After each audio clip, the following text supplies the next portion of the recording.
Support here, back to you with another video, and we're going to talk about the NFC North. I'm not wasting any more time, let's jump right in. Alright, with the Chicago Bears, big question, Justin Fields or Andy Dalton?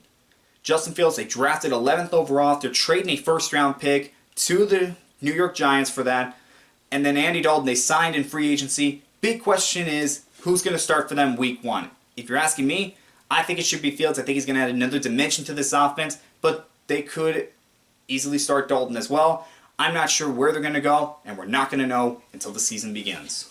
Kyle Fuller was cut during the offseason. Even though Kyle Fuller did have some up and downs in his Chicago career, when he was on, he was one of the best corners in the game.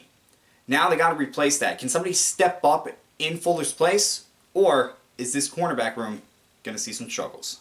And the last thing is Matt Nagy. Matt Nagy did take the Bears to the playoffs last year, but his mishandling of the quarterback situation really rubbed people the wrong way. He may be on the hot seat right now, and if the Bears struggle right away, I don't know if Nagy's going to be able to survive. Detroit has a new quarterback in Jared Goff. Jared Goff was a #1 overall pick for the Los Angeles Rams in 2016. 2018, he got them to the Super Bowl.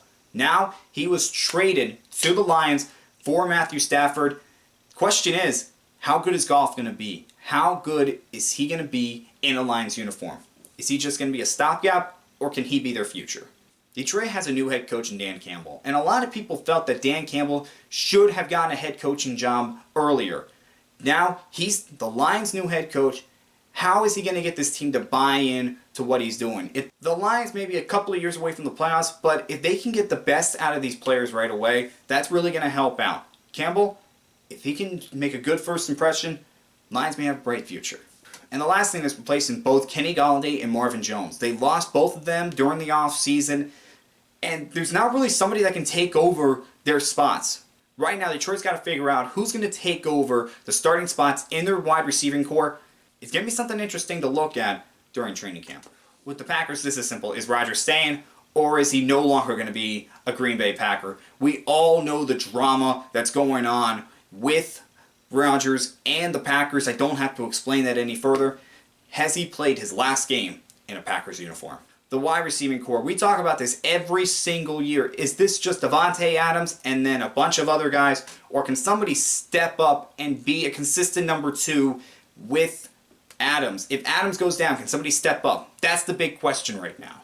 And the last thing is the cornerback spot next to Jair Alexander. Jair Alexander is a shutdown corner in this league, but the problem is the spot next to him. Kevin King got burned by Tampa Bay in that championship game, and it's part of the reason as to why they lost. Can somebody step up and be a consistent corner next to Alexander, or are they still going to have problems there?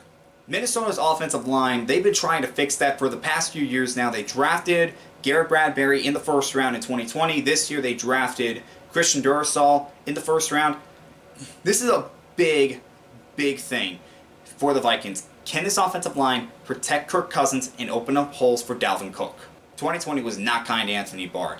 He was on the COVID list early on, and then he tore his pec in the second game of the season. Is Anthony Barr going to be able to still be the impact player that Minnesota has had since they drafted him?